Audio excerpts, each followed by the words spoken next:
प्यारे बच्चों, आपका रसायन विज्ञान की कक्षा में स्वागत है। और आज का ये जो लेक्चर है कक्षा 12 के लिए जो विलियन चैप्टर डिस्कस किया जा रहा है, ये 6वां लेक्चर है। और पिछले लेक्चर में हमने नॉर्मलता डिस्कस किया था।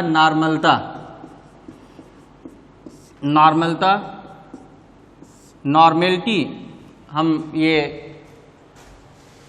चर्चा किए। और नॉर्मलता होती क्या है, तो विलेय पदार्थ के ग्राम तुल्यांकों की संख्या, ग्राम तुल्यांकों की संख्या बटे विलयन का आयतन, विलयन का आयतन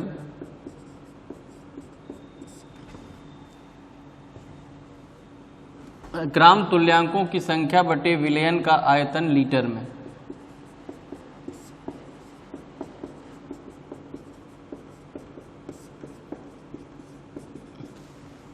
और ग्राम तुल्यांकों की जो संख्या है, अगर मान लीजिए यहां पे हम कर देते हैं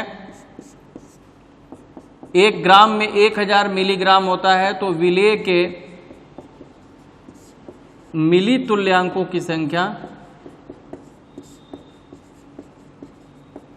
मिली तुल्यांकों की संख्या बटा विलयन का आयतन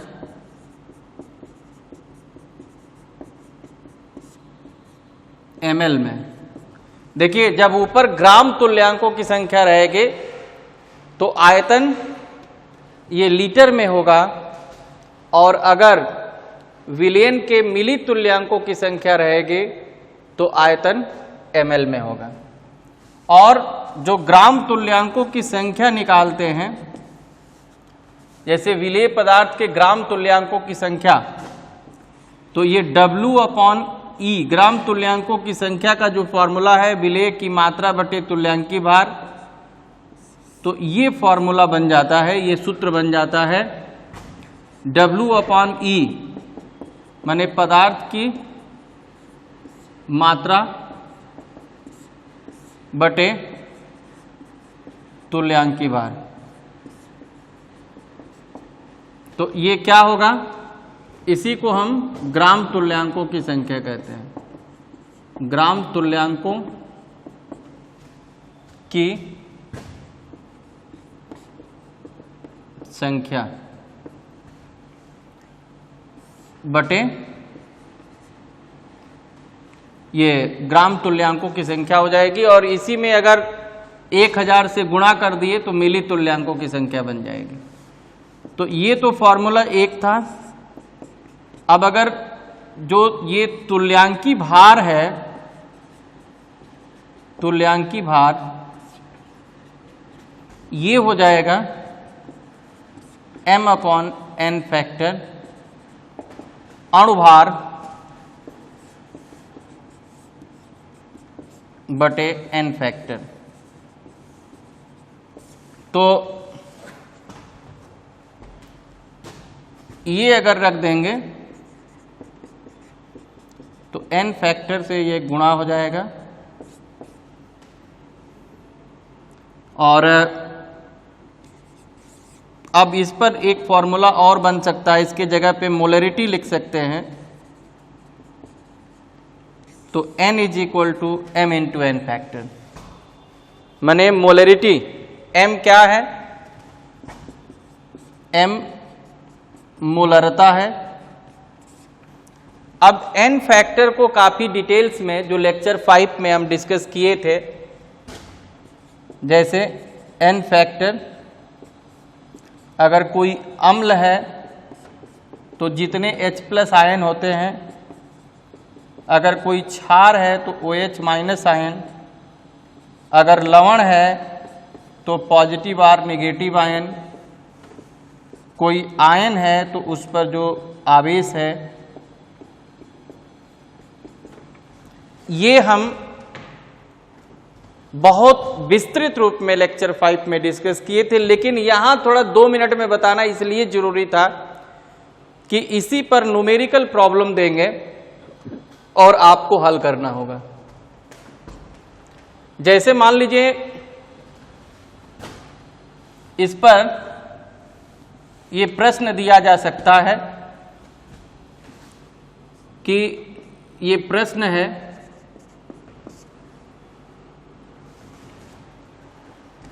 या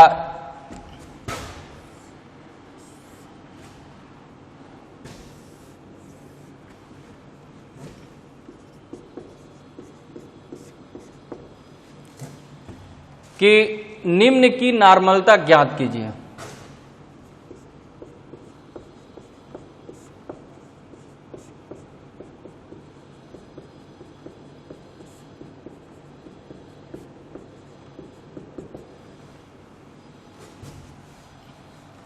या इसमें थोड़ा सा बढ़ा देते हैं, नॉर्मलता, मोलरता एवं ग्राम प्रति लीटर सांद्रता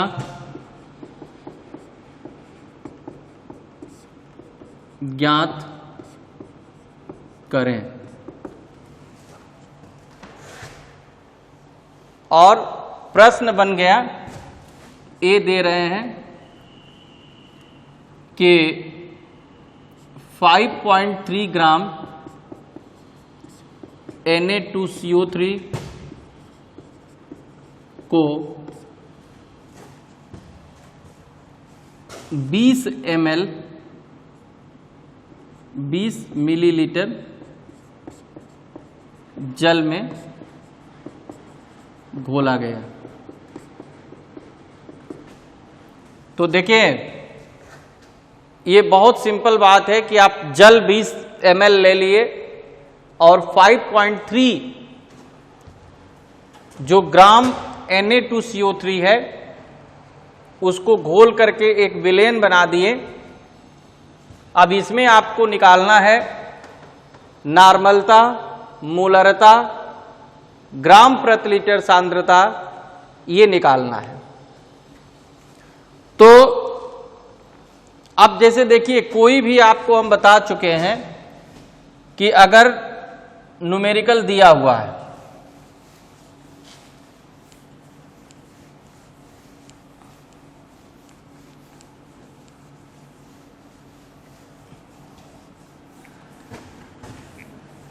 तो इसमें सबसे पहले आप पढ़ के जो वैल्यू जिसकी दी गई है उसको लिखते हैं।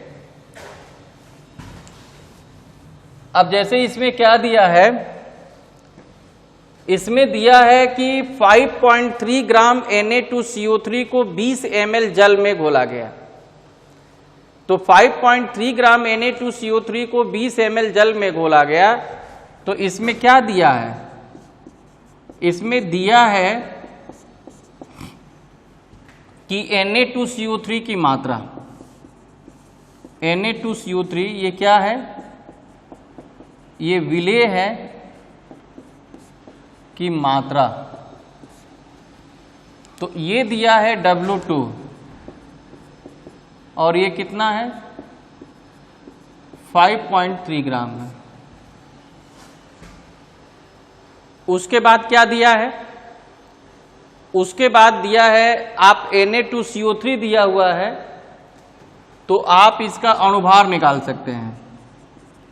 Na2CO3 का अणुभार जो मोलर मास है, मॉलिक्यूलर मास भी इसको कहते हैं, मॉलिक्यूलर मास या मोलर मास।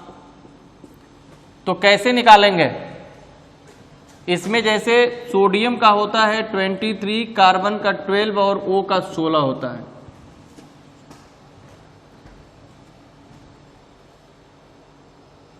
तो इसका जो अणुभार आप निकालेंगे तो सोडियम 2 है और इसका 23 होता है, कार्बन 1 है, इसका 12 परमाणु भार है, ऑक्सीजन 3 है और इसका 16 है। तो ये 46, 12, 48 माने 106 ग्राम प्रति मोल हो जाएगा। अब इसके बाद n फैक्टर, तो n फैक्टर कैसे पता चलेगा? तो जब इसका आयनन होता है तो ये 2Na प्लस और CO3 2 माइनस होता है, तो धनायनों की संख्या इसमें 2 है तो n फैक्टर 2 हो जाएगा। अब जब अणुभार मिल गया और n फैक्टर मिल गया तो तुल्यांकी भार मिल जाएगा, तुल्यांकी भार। तो ये होता है अणुभार अपॉन n फैक्टर। तो अणुभार इसका आ गया है 106 और n फैक्टर है 2 यानी कि 53। तुल्यांकी भार इसका 53 आ गया। अब तुल्यांकी भार इसका 53 आ गया। अब आपको क्या करना है कि ग्राम तुल्यांकों की संख्या निकालनी है। ग्राम तुल्यांकों की संख्या, तो ग्राम तुल्यांकों की संख्या कैसे निकलेगा? तो ये W अपॉन E, या अगर मिली तुल्यांकों की संख्या निकालेंगे, मान लीजिए ग्राम पर भी निकल सकता है, आयतन लीटर में चेंज कर लेंगे। तो W दिया हुआ है ये 5.3 ग्राम और ये 53 है तो 0.1 हो गया। अब आयतन कितना है? ये V, ये 20 ml है और इसको लीटर में चेंज करने के लिए 1000 से आपको भाग देना होगा, तो 1/50 ये लीटर आ जाएगा। अब आप क्या करेंगे कि ये जो फॉर्मूला है नॉर्मलता बराबर ग्राम तुल्यांकों की संख्या बटे विलयन का आयतन लीटर में, तो आप नॉर्मलता फाइंड कर देंगे। नॉर्मलता ग्राम तुल्यांकों की संख्या बटे आयतन, ये ml में। तो ग्राम तुल्यांकों की संख्या हो गई आपके ये 0.1, 1/50 है तो 50 ऊपर चला जाएगा यानी कि 5 आ जाएगा। अब आपको निकालना है मोलरता। तो नॉर्मलता और मोलरता में एक संबंध बताए थे कि n = m × n फैक्टर, तो आप इससे भी लगा सकते हैं या उसका फॉर्मूला भी लगा सकते हैं। जैसे m = हो जाएगा n अपॉन n फैक्टर। अब n कितना है? ये 5 है। n फैक्टर कितना है? तो 2.5 मोलर हो गया। और अगर ये वाला फॉर्मूला लगा दिए कि m = W upon m × V, तो W है 5.3, m है 106 और ये 0.02, तो ये 0.1 यानी कि ये आपका आ जाएगा ये 5.3 है और 106, तो ये 20 आ जाएगा ये, और 200 ये 5.3, तो 5.3 से जब करेंगे तो 10। अब देखिए जैसे ये W दे दिया 5.3 है और M 106 है और V 0. अब यहाँ 20 अपान, तो ये 0.020, तो ये एक डेसिमल के बाद 2 प्लेस है तो ये कर देंगे, ये 530 आ जाएगा और ये 106 रहेगा, ये 2 रहेगा। अब क्या करेंगे? 53 से कर देंगे तो ये 10 आ जाएगा, ये 2 हो जाएगा, 4 आ जाएगा। 2 से भाग देंगे, ये 4 से भाग देंगे 10 में, तो इतना m आ जाएगा। तो वही आंसर आ गया। और कंसंट्रेशन इन ग्राम पर लीटर निकालना है तो C = क्या होता है? W/V। तो W दिया है 5.3 और V दिया है 1/50, तो इतना ग्राम प्रति लीटर हो जाएगा, 165 ग्राम प्रति लीटर। 5 तिहाई 15 के 5 1 5 या 25 1 26 265। तो इस तरह से अगर मान लीजिए कि कोई विलेय पदार्थ दिया हुआ है तो विलेय पदार्थ की मात्रा दी गई है और अगर उसका सूत्र दिया गया है तो जितने भी परमाणु हैं उनके परमाणु भार को जोड़ देंगे, सभी परमाणुओं के परमाणु भार को जोड़ देंगे तो अणुभार मिल जाएगा। और जब अणुभार में n फैक्टर, अगर अम्ल है तो हाइड्रोजन आयनों की संख्या, क्षार है तो OH माइनस आयनों की संख्या, अगर कोई आयन है तो उस पर उपस्थित आवेशों की संख्या, या कोई लवण है तो पॉजिटिव जो धनायन या ऋणायन की संख्या, वही n फैक्टर है, उससे डिवाइड कर देंगे, तुल्यांकी भार मिल जाएगा। अब तुल्यांकी भार जब मिल जाएगा तो जो पदार्थ की मात्रा है W, उसमें भाग दे देंगे तो ग्राम तुल्यांकों की संख्या मिल जाएगी।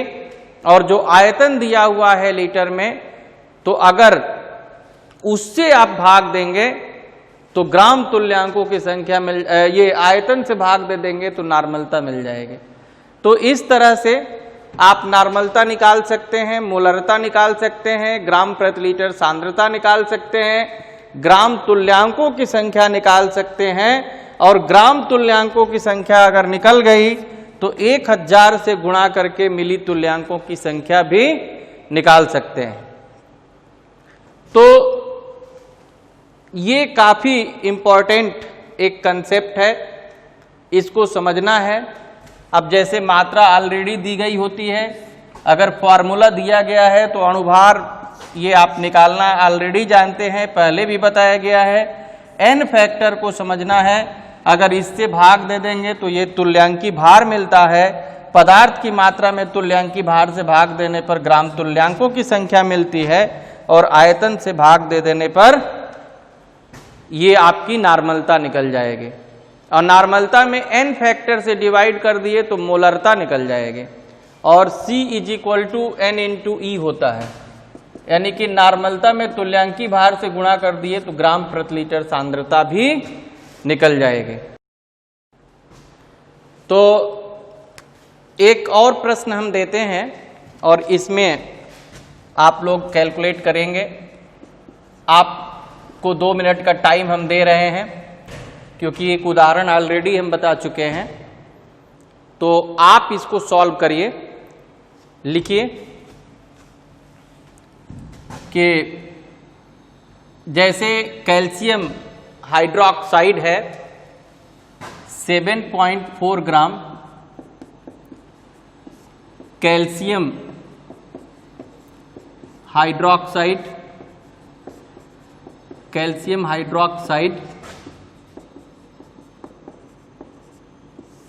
CaOH ट्वाइस को 50 ml जल में घोलकर विलयन बनाया गया।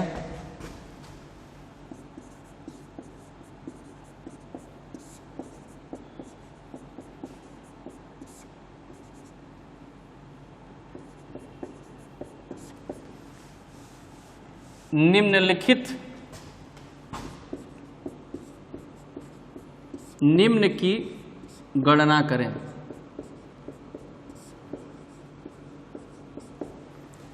तो आप क्या क्या गणना कर सकते हैं इसको समझना है। जैसे एक तो आप निकाल सकते हैं ग्राम प्रति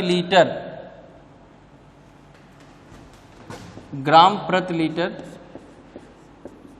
सांद्रता। और क्या निकाल सकते हैं? और आप निकाल सकते हैं मोलरता, और निकाल सकते हैं मोललता।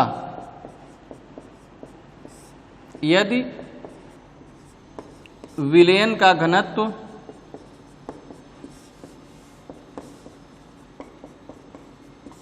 (1.2 ग्राम पर ml हो।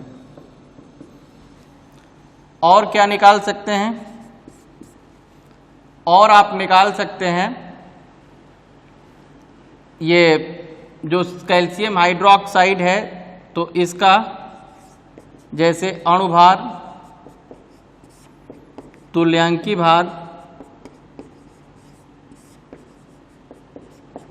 जो विलेय है, विलेय का,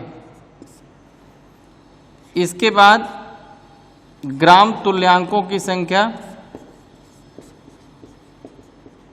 मिली तुल्यांकों की संख्या, और इसके बाद आप निकाल सकते हैं नॉर्मलता। और सिंपल सा दिया क्या है कि 7.4 ग्राम कैल्शियम हाइड्रोक्साइड को 50 ml जल में घोला गया। तो सबसे पहले जो दिया है उसको हम लिख लेते हैं। अब इस प्रश्न से क्या पता चल रहा है, क्या दिया है?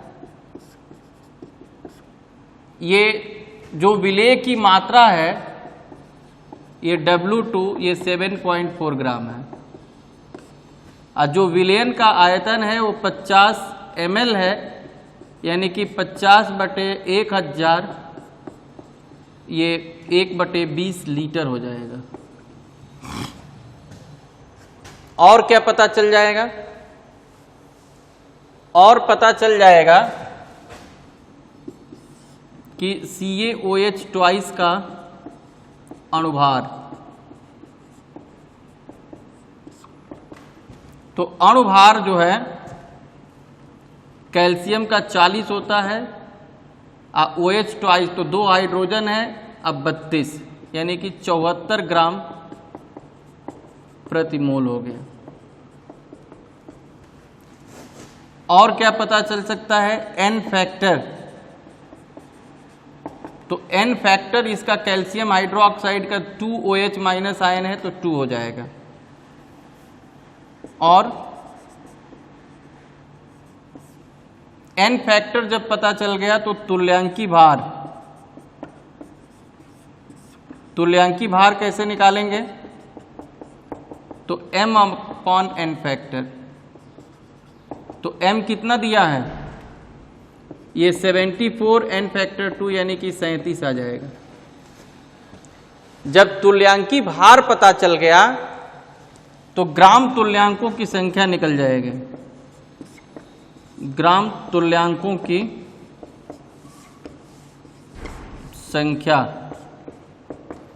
तो ग्राम तुल्यांकों की संख्या हो जाएगी ये W/E, माने उसकी जो मात्रा है, तो मात्रा कितना है? 7.4 है, और नीचे 37 है, यानी कि 0.2 हो जाएगा।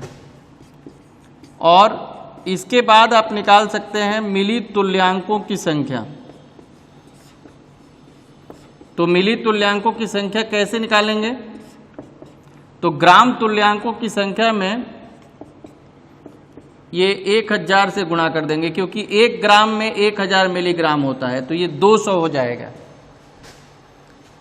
अब इतना सब कुछ जब निकल गया तो आप नॉर्मलता भी निकाल सकते हैं। जब ग्राम तुल्यांकों की संख्या निकल गया, मिली तुल्यांकों की संख्या निकल गया, अणुभार निकल गया, तुल्यांकी भार निकल गया, तो नॉर्मलता बराबर होता है ग्राम तुल्यांकों की संख्या बटे आयतन लीटर में। और ग्राम तुल्यांकों की संख्या ये आ गई है 0.2, और आयतन आ गया 1/20, तो ये ऊपर जाएगा तो 4 आ जाएगा, यानी कि 4 नॉर्मल हो गया। अब आपको ये निकालना है, C जैसे निकालना है, तो ये W/V होता है, और W कितना दिया है? 7.4, और V दिया है 1/20, तो ये 8 और 14 इतना ग्राम पर लीटर हो जाएगा। मोलरता M निकालना है, तो W upon M into V. तो W कितना दिया है 7.4 दिया है, M कितना दिया है तो ये भी 74 है, V कितना है 1/20 है, तो ये 0.1 आ जाएगा, ये 20 ऊपर जाएगा। तो इस तरह से ये 1/20 है, 1/20 लीटर है, ये 10 आ जाएगा, 10 है या नीचे 20 है, यानी कि 2m आ जाएगा, ये 2m।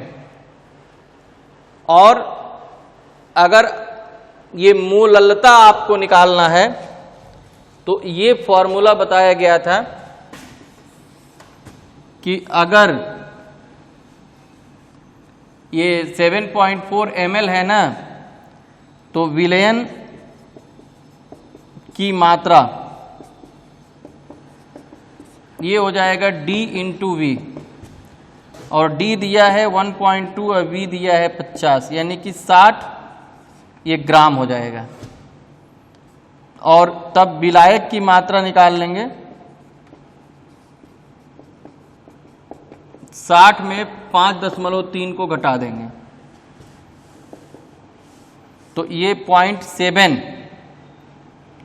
यानी कि 54.7 हो जाएगा ये ग्राम। जब विलायक की मात्रा मिल गई, अब विलेय का मात्रा दिया है, तो मोललता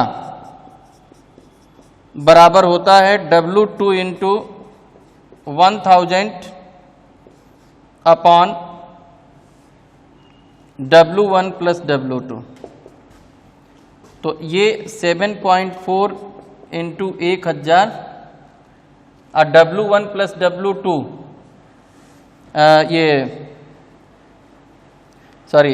W2 upon M2 into W1। तो M2 की वैल्यू है 74 और W1 ये दे दिया 54.7, तो ये कट जाएगा, ये 10 आएगा, ये 100 आ जाएगा, यानी कि 1000/547 ये M हो जाएगा। तो इस तरह से आप कैलकुलेट कर सकते हैं।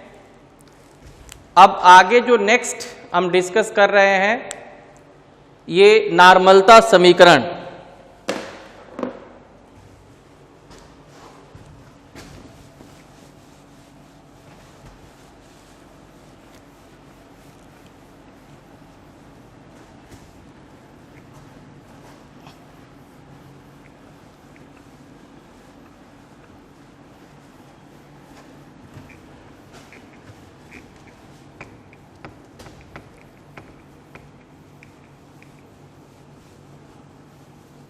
तो नॉर्मलता समीकरण को समझने के लिए सबसे पहले आपको समझना होगा उदासीनीकरण।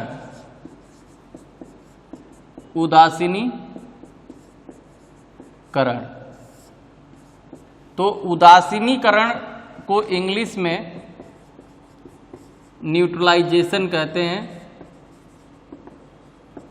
और जो ये उदासीनीकरण है,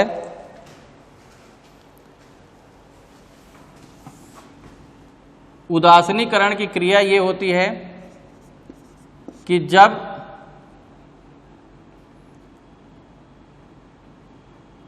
अम्ल एवं क्षार आपस में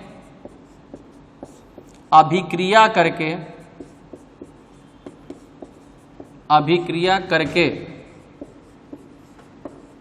लवण एवं जल बनाते हैं,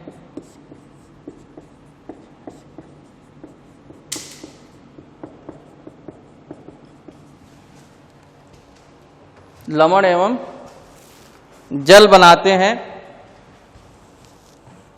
तो अम्ल एवं क्षार आपस में अभिक्रिया करके लवण एवं जल बनाते हैं। इस क्रिया को उदासीनीकरण कहते हैं। उदासीनीकरण कहते हैं। अब समझना ये है कि जैसे मान लीजिए एक होता है पूर्ण उदासीनीकरण। पूर्ण उदासीनीकरण,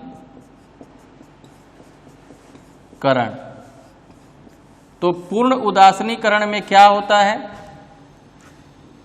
कि अम्ल के मिली तुल्यांकों की संख्या, मिली तुल्यांकों की संख्या बराबर क्षार के मिली तुल्यांकों की संख्या।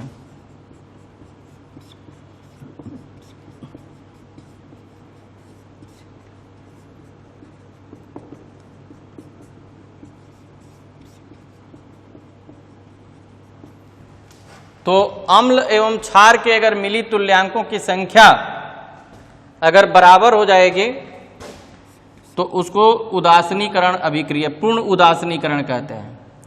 और मिली तुल्यांकों की संख्या कैसे निकलती है, तो n इंटू वी, और ये N1 V1 मान लीजिए, कर लीजिए, या अगर अम्ल है तो अम्ल को की अंग्रेजी एसिड होती है और एसिड का A लिखा जाता है NaVA और NbB, तो ये A फॉर एसिड और B फॉर बेस है। तो NaVA is equal to NbBB, माने अम्ल के मिली तुल्यांकों की संख्या, ये N क्या है, नॉर्मलता है, V आयतन, नॉर्मलता और आयतन का गुणा कर देंगे तो मिली तुल्यांकों की संख्या मिल जाएगी।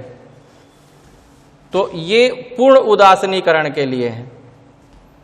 लेकिन आंशिक उदासीनीकरण में क्या होगा, आंशिक उदासीनीकरण, तो आंशिक उदासीनीकरण में हो जाएगा NaVA, जो अम्ल के मिली तुल्यांकों की संख्या होती है, ये क्षार के मिली तुल्यांकों की संख्या के बराबर नहीं होती है। जब दोनों अलग अलग हो जाएगा, अम्ल का मिली तुल्यांक अलग, क्षार का मिली तुल्यांक अलग, तो फिर उसको हम आंशिक उदासीनीकरण कहते हैं। अब उसमें जिसके मिली तुल्यांकों की संख्या अधिक होती है तो परिणामी विलयन जो होता है, अगर अम्ल के मिली तुल्यांक अधिक हैं तो परिणामी विलयन अम्लीय होता है, और क्षार के मिली तुल्यांकों की संख्या अगर अधिक है तो परिणामी विलयन क्या होता है, क्षारीय होता है। अब हम समझते हैं कि ये जो उदासीनीकरण, तो आप समझ गए पूर्ण उदासीनीकरण और आंशिक उदासीनीकरण। अब अगर एक से अधिक अम्ल है या एक से अधिक क्षार है तो हम क्या करते हैं, कैसे, अब जितने भी अम्ल हैं उनके मिली तुल्यांकों की संख्या को जोड़ लेते हैं, जितने भी क्षार हैं उनके मिली तुल्यांकों की संख्या को अलग से जोड़ लेते हैं, और तब तुलना करते हैं कि किसका अधिक है किसका कम है। तो इस पर एक न्यूमेरिकल है और NCERT की बुक में भी है।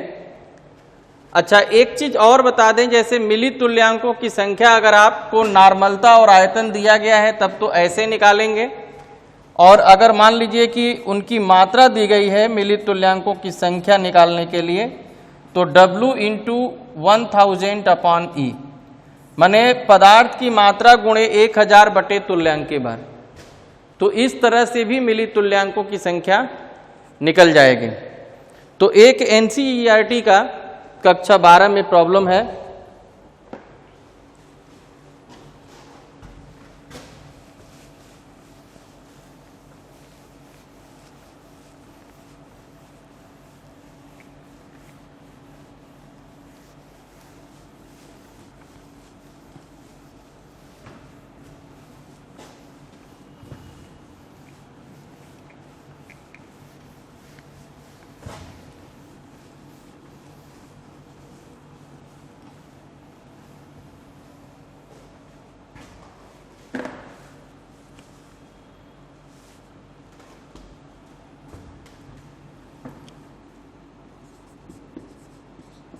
प्रश्न ये है कि 0.1 mHCl 1 ग्राम मिश्रण, और किसका मिश्रण है? Na2CO3 प्लस NaHCO3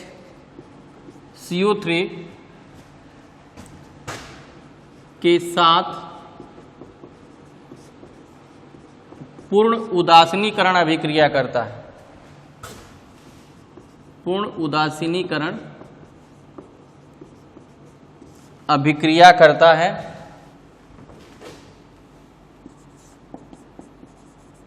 अभिक्रिया करता है। पूर्ण उदासीनीकरण अभिक्रिया करता है यदि Na2CO3 तथा NaHCO3, ये Na2CO3 क्या है? सोडियम कार्बोनेट, और NaHCO3 क्या है? सोडियम बाइकार्बोनेट के मोलों की संख्या समान हो तो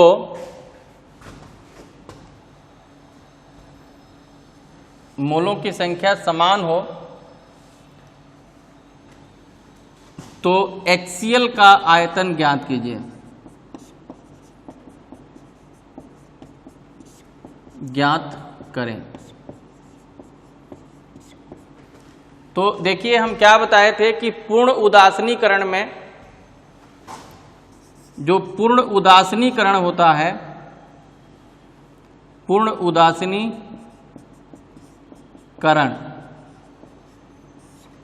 अगर मान लीजिए, चलिए आप जिनको ये समझ में आ रहा है 2 मिनट का समय देते हैं, आप वीडियो को रोक करके आप पहले सॉल्व कर लीजिए, तब मेरा सॉल्यूशन देखिएगा। जिनको समझ में आ रहा है वो ट्राई करिए। तो ये जैसे इसमें 0.1 mHCl, तो HCl क्या है? ये अम्ल है। तो अभी हम क्या बताए थे कि अम्ल का जो मिली तुल्यांकों की संख्या है और बराबर क्षार का मीतुसा। तो अम्ल इसमें है क्या? अम्ल HCl है ना, तो अम्ल HCl का मीतुसा यहां लिख दीजिए। और क्षार क्या है? तो क्षार ये दोनों है, तो दोनों के मिली तुल्यांकों की संख्या को जोड़ दीजिए। क्षार Na2CO3 का मीतुसा प्लस क्षार NaHCO3 का मीतुसा। मीतुसा का फुल फॉर्म समझ रहे हैं ना? मीतुसा यानी कि मिली तुल्यांकों की संख्या। मिली तुल्यांकों की संख्या। अब देखिए, अब इसका जो मोलारता दिया गया है तो ये N × V ये फॉर्मूला लग जाएगा, लेकिन इसका जो है ये 1 ग्राम माने वेट दिया गया है और दोनों का मिला करके 1 ग्राम है। तो इसमें आप मान लीजिए कि माना Na2CO3 की मात्रा x ग्राम है। तो अगर Na2CO3 का x ग्राम है तो NaHCO3 की मात्रा कितनी हो जाएगी? ये 1 - x ग्राम हो जाएगी। तो अगर मात्रा दी गई है तब कैसे मिली तुल्यांकों की संख्या निकालेंगे? तो W ×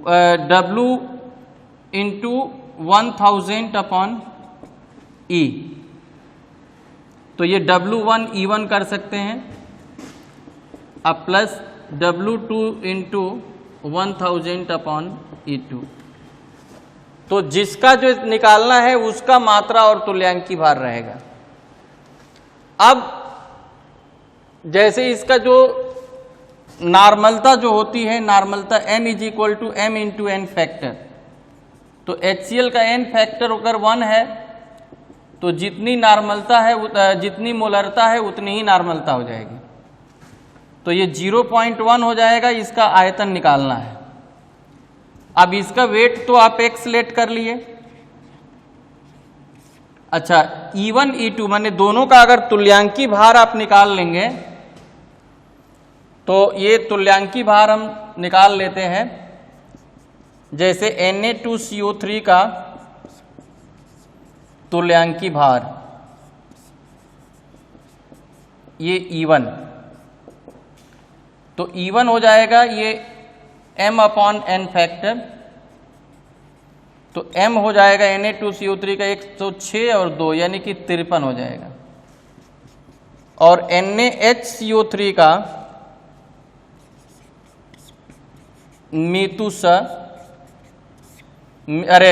NaHCO3 का तुल्यांकी भार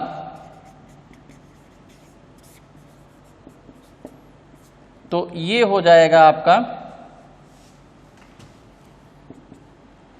m जो दिया हुआ है 80, NaH है तो 23, I1 24 और 60 84/1 तो 84 आ जाएगा।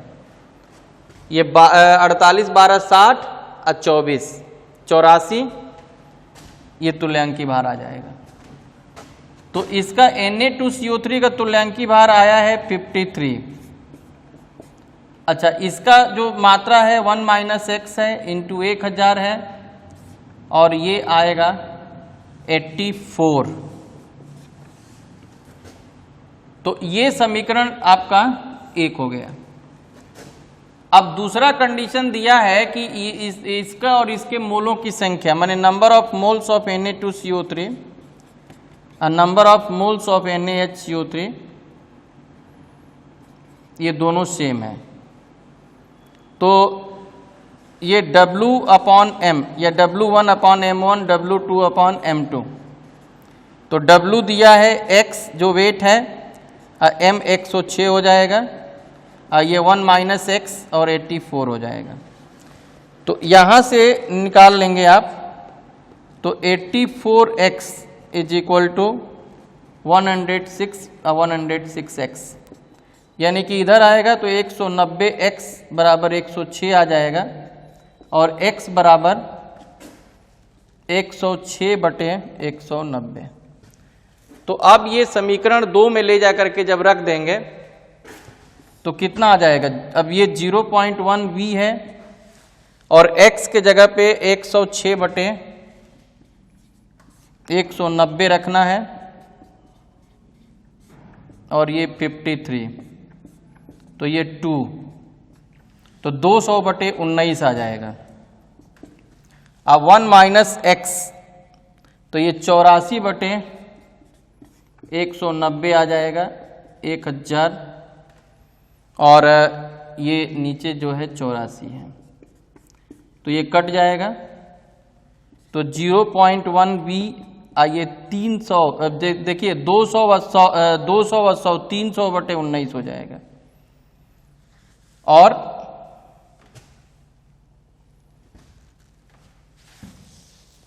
300/19। अब ये V हो जाएगा 319 गुणे 0.1, तो ये V हो जाएगा 3000/19, तो इतना ml आ जाएगा। ये 157 पॉइंट समथिंग ml आएगा, इसको भाग दे देंगे। तो ये NCERT का प्रॉब्लम है। 0.1 m HCl 1 ग्राम मिश्रण Na2CO3 प्लस NaHCO3 के साथ पूर्ण उदासीनीकरण अभिक्रिया करता है। यदि Na2CO3 तथा NaHCO3 के मोलों की संख्या समान हो तो HCl का आयतन ज्ञात करें।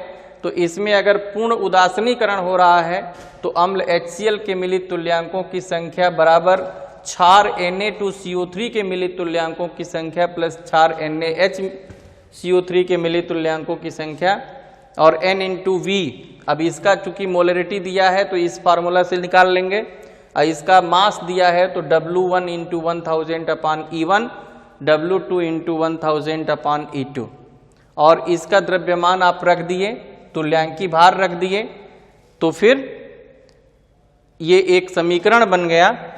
और चूंकि उसी में नीचे दिया हुआ है कि दोनों के मोलों की संख्या समान है, तो इस तरह से x का मान निकाल लेंगे, और x का मान जब रखेंगे तो आयतन निकल जाएगा। तो इस तरह से आप ये सवाल हल कर लेंगे। और यहाँ जो मोलों की संख्या जो समान है, ये हम अपने मन से नहीं लिख दिए हैं, ये प्रश्न में ही लिखा है कि यदि Na2CO3 तथा NaHCO3 के मोलों की संख्या समान हो तो आपको क्या निकालना है, HCl का आयतन निकालना है। तो अभी जो नॉर्मलता समीकरण बताया गया है NaVa = NbVb, या अम्ल के मिलित तुल्यांकों की संख्या बराबर क्षार के मिलित तुल्यांकों की संख्या, तो आप इस मेथड से आप निकाल लिए कि इस उदासीनीकरण क्रिया में ये जो HCl है, HCl के मिलित तुल्यांकों की संख्या कितनी होगी।